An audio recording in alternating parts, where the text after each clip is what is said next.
നമ്മൾ ഗോസസ് തിയറത്തിന്റെ ആപ്ലിക്കേഷനാണ് ഇനി പഠിക്കാൻ പോണത്. ഗോസസ് തിയറം വെച്ചിട്ട് നമ്മളൊരു യൂണിഫോംലി ചാർജ്ഡ് ഇൻഫിനിറ്റ് പ്ലെയിൻ ഷീറ്റിന്റെ ഇലക്ട്രിക് ഫീൽഡാണ് കാണാൻ പോണത്.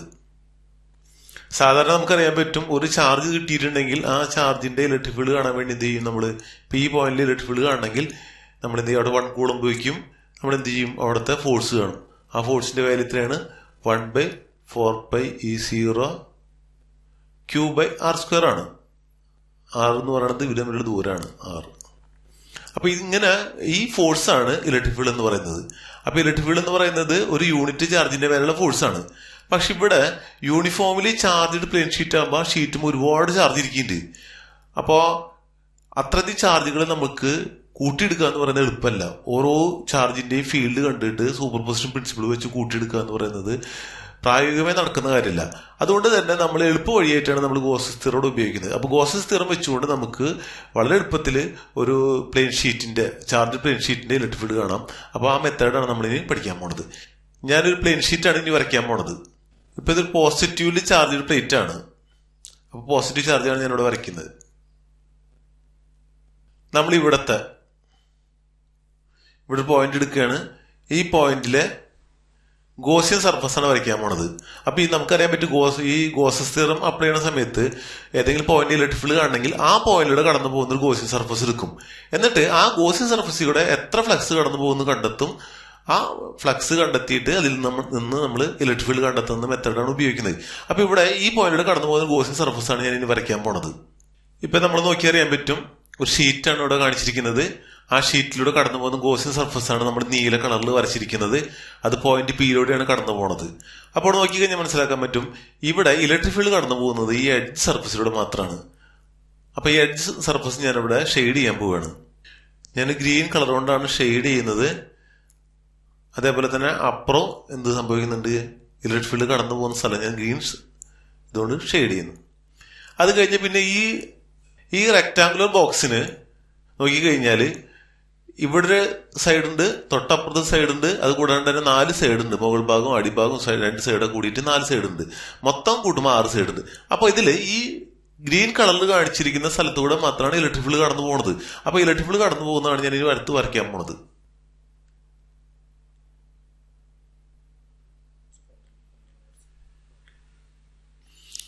ഇതിൽ കൂടെയാണ് ഇലക്ട്രിക് ഫീൽഡ് കടന്നു പോകുന്നത്. ആ ഇലക്ട്രിക് ഫീൽഡിന്റെ വാല്യൂ ആണ് E എന്ന് എഴുതി. ഇതേപോലെ അപ്പുറത്ത് കൂടെ കടന്നു പോകുന്നുണ്ട്. ആ ഇലക്ട്രിക് ഫീൽഡാണ് ഇനി വരയ്ക്കാൻ പോണത്.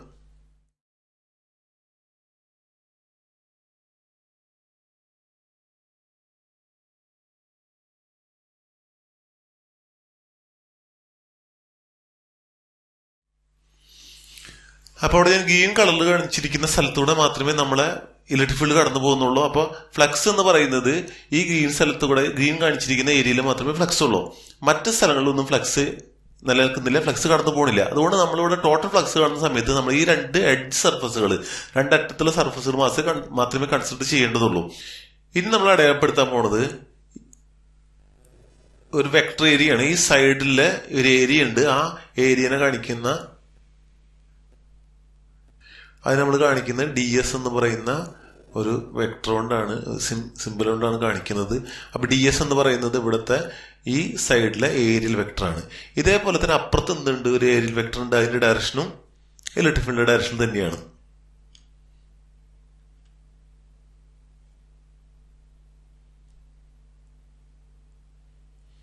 അപ്പോൾ ഇവിടെ നോക്കിക്കഴിഞ്ഞാൽ മനസ്സിലാക്കാൻ പറ്റും, ഇവിടെ ഇലക്ട്രിക് ഫീൽഡും വെക്ടർ ഏരിയ നമ്മൾ ഉണ്ടാക്കുന്ന ഏരിയൽ വെക്ടർ നമ്മൾ ഉണ്ടാക്കുന്ന ആംഗിള് തീറ്റ എന്ന് പറയുന്നത് 0 ആണ്. അപ്പൊ നമ്മളിനി മൊത്തം ഫ്ലക്സ് കാണാനാണ് പോണത്. അപ്പൊ ഇവിടെ ആംഗിള് തീറ്റ 0 തന്നെയാണ്. അപ്പൊ മൊത്തം ഫ്ലക്സ് കാണുന്ന സമയത്ത് നമുക്ക് ഇങ്ങനെ എഴുതാൻ പറ്റും. മൊത്തം ഫ്ലക്സ് കാണാൻ വേണ്ടി നമ്മൾ ഒരു ലോ ഉപയോഗിക്കാറുണ്ട്. ആ ലോ ആണ് ഗോസസ് തിയറം. അപ്പൊ ആ ഗോസസ് ലോ പ്രകാരം നമുക്ക് ഇങ്ങനെ എഴുതാൻ പറ്റും, integral E.ds equal to 1/E0 times charge ആണ്. ഇവിടെ EDS എന്ന് പറയുന്നത് ടോട്ടൽ ഫ്ലക്സ് ആണ്. ടോട്ടൽ ഫ്ലക്സ് കാണുന്നുണ്ടെങ്കിൽ നമുക്ക് എന്ത് ചെയ്യേണ്ടി വരും, 6 സൈഡുകളുണ്ട്. 2 എഡ്ജിലെ സൈഡുകൾ, അതായത് ഇവിടെ നമ്മളൊരു പച്ച കളർ കൊണ്ട് കാണിച്ചിരിക്കുന്ന ഒരു സൈഡും അപ്പുറത്ത് ഇതേപോലത്തെ ഒരു സൈഡുണ്ട്. അപ്പൊ 2 സൈഡ്. അത് കൂടാണ്ട് തന്നെ ഈ ബോക്സിന് 4 സൈഡുകളുണ്ട്. ആ 4 സൈഡും കൂടി കൂട്ടണം. അപ്പൊ മൊത്തം 6 സൈഡിൽ കൂട്ടുമ്പോഴാണ് നമ്മൾ മൊത്തം ഫ്ലക്സ് കിട്ടുക. ആ മൊത്തം ഫ്ലക്സ് എന്ന് പറയുന്നത് 1/0 ടൈംസ് ചാർജ് ആണ്. അപ്പൊ നമ്മൾ ഇതിൽ 4 സൈഡിൽ കൂടെ ഫ്ലക്സ് കാണാത്തത് കൊണ്ട് ഞാനത് 0 നേരി. ഈ 0 ഉദ്ദേശിക്കുന്നത് ഈ 4 സൈഡിന്റെ ഫ്ലക്സ് ആണ്. ഇനി EDS എന്ന് പറയുന്നത് ഇവിടെയും നമുക്ക് കാണണം, ഇവിടെയും കാണണം. അപ്പൊ ഇവിടെ EDS കണ്ടു കഴിഞ്ഞാൽ എത്ര കിട്ടും? ഈ ഇലക്ട്രിക് ഫീൽഡും DS നമ്മളെ ആംഗിൾ 0 ആയതുകൊണ്ട് ഇവിടുത്തെ EDS എന്ന് പറയുന്നത് E.dsന്റെ വാല്യൂ ആണ് ഞാൻ എഴുതാൻ പോണത്. E.ds എന്ന് പറയുന്നത് EDS cos 0 എന്ന് എഴുതാം. cos 0യുടെ വാല്യൂ 1 ആയതുകൊണ്ട് നമുക്ക് എന്ത് കിട്ടും? EDS എന്ന് കിട്ടും. അപ്പൊ ഈ എഡ്ജിലെ ഫ്ലക്സ് കണ്ടു കഴിഞ്ഞാൽ നമുക്ക് കിട്ടുന്നത് എന്താണ്? EDS എന്ന് കിട്ടും. അതേപോലെ ഇവിടുത്തെ എഡ്ജിലും കണ്ടു കഴിഞ്ഞാൽ നമുക്ക് എന്ത് കിട്ടും? EDS എന്ന് കിട്ടും. അപ്പൊ നമ്മളിവിടെ മൊത്തം ഫ്ലക്സ് കണ്ടു. ആ മൊത്തം ഫ്ലക്സ് എങ്ങനെ കിട്ടിയത്? 4 സൈഡിൻ്റെത് 0 ഫ്ലക്സ് ഒന്നുമില്ല. ഈ സൈഡിലെ EDS ആണ്. ഇവിടെ EDS വന്നത് ആംഗിൾ 0 ആയതുകൊണ്ടാണ്. അപ്പുറത്തെ സൈഡ് കണ്ടപ്പോഴും അവിടെ EDS കിട്ടി. അത് ഇവിടെ എന്ത് കിട്ടും? 1/E0 ടൈംസ് ചാർജ് ആണ്. ഇത് രണ്ടും കൂട്ടാൻ നമുക്ക് എന്ത് എഴുതാൻ പറ്റും? 2EDS എന്ന് എഴുതാൻ പറ്റും. 2EDS = 1/E0 × Q എന്ന് എഴുതാം. നമുക്ക് ഇതിലെ Q എന്ന് പറയുന്നത് എന്താണ്? Q എന്ന് പറയുന്നത് ഈ ഗോസിയൻ സർഫസിന്റെ ഉള്ളിൽ പെടുന്ന ചാർജാണ്. അപ്പൊ ഗോസിയൻ സർഫസിന്റെ ഉള്ളിലുള്ള ചാർജാണ് നമ്മൾ ഇതിനടുത്ത് കാണാൻ പോണത്. അപ്പൊ അത് കാണാൻ വേണ്ടി ഞാൻ ഈ ഗോസിയൻ സർഫസ് കടന്നു പോകുന്ന സ്ഥലത്തെ ഒരു ഏരിയ ഞാൻ ഇവിടെ ഷെയ്ഡ് ചെയ്യാണ്. പിങ്ക് കളറിലാണ് ഷെയ്ഡ് ചെയ്തത്. അപ്പൊ ഈ പിങ്ക് കളറിൽ പെട്ട എന്ത് കാണണം? നമ്മൾ മൊത്തം ചാർജ് കാണാം. ആ ചാർജാണ് ഇവിടെ എഴുതേണ്ടത്. അപ്പൊ ഇവിടുത്തെ ഈ പിങ്ക് കളറിന്റെ ഏരിയ നമ്മൾ എന്തായിട്ട് എടുത്തിട്ടുള്ളത്? DS ആയിട്ടാണ് എടുത്തിരിക്കുന്നത്. അപ്പോൾ ഒരു യൂണിറ്റ് ഏരിയയിൽ സിഗ്മ ചാർജ് ഉണ്ടെങ്കിൽ DS ഏരിയയിൽ എത്ര ചാർജ് ഉണ്ടാവും? ആ സിഗ്മ ചാർജ് എന്ന് പറയുന്നത് × DS ആയിരിക്കും.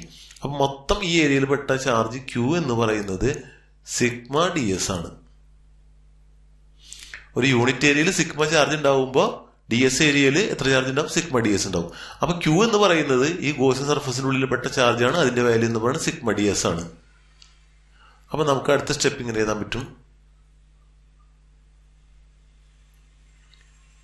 2EDS = സിഗ്മ DS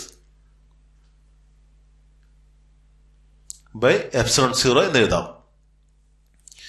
അപ്പൊ ഇവിടെ എന്താ കിട്ടി? Q എന്ന് പറയുന്നതിന് ഞാൻ മാറ്റി എഴുതി. ആ സിഗ്മ DS ആണ്. അതിന്റെ കാരണം Q എന്ന് പറയുന്നത് സിഗ്മ DS ആണ്.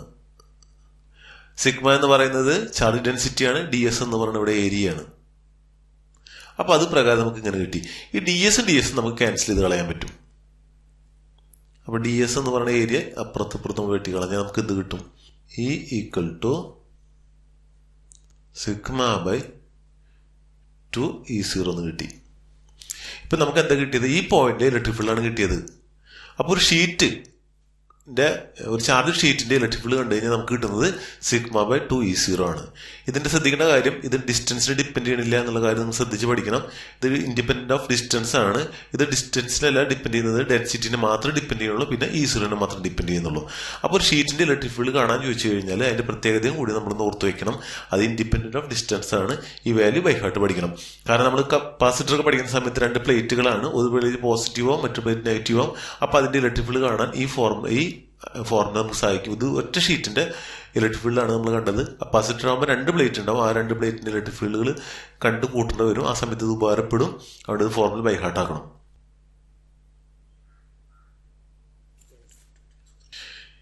ഇവിടെ നമ്മൾ വരച്ചിരിക്കുന്നത് ഇത്തരത്തിലുള്ള ചിത്രമാണ്. നിങ്ങൾ പരീക്ഷയ്ക്ക് ചിത്രം വരയ്ക്കാൻ ബുദ്ധിമുട്ടാവും. അപ്പോൾ പരീക്ഷയ്ക്ക് വരയ്ക്കാൻ വേണ്ടിയിട്ട് സിമ്പിൾ ചിത്രം ഞാൻ കാണിക്കാൻ പോവാണ്. പരീക്ഷയ്ക്ക് വേണമെങ്കിൽ നിങ്ങൾക്ക് ഇങ്ങനത്തെ ചിത്രം വരയ്ക്കാവുന്നതാണ്. ഇപ്പോൾ ഇത് ഒരു ബോക്സ് ഷേപ്പ് ഒക്കെ വരച്ചെടുക്കുക എന്ന് പറയുന്നത് കുറച്ച് ബുദ്ധിമുട്ടാണ്. അപ്പോൾ അത്തരത്തിലുള്ള ചിത്രം വരയ്ക്കാൻ ബുദ്ധിമുട്ടായതുകൊണ്ട് ഇത് മനസ്സിലാക്കാൻ നല്ലത് ഇതാണ്. ഈ ചിത്രമാണ്, കാര്യങ്ങൾ എങ്ങനെയാണ് മനസ്സിലാക്കാൻ. പക്ഷെ വരയ്ക്കാനുള്ള എളുപ്പം ഇതാണ്. അതുകൊണ്ട് ഈ ചിത്രം വേണമെങ്കിൽ നിങ്ങൾക്ക് പരീക്ഷയ്ക്ക് വരയ്ക്കാവുന്നതാണ്. ഇതും കറക്റ്റ് തന്നെയാണ്.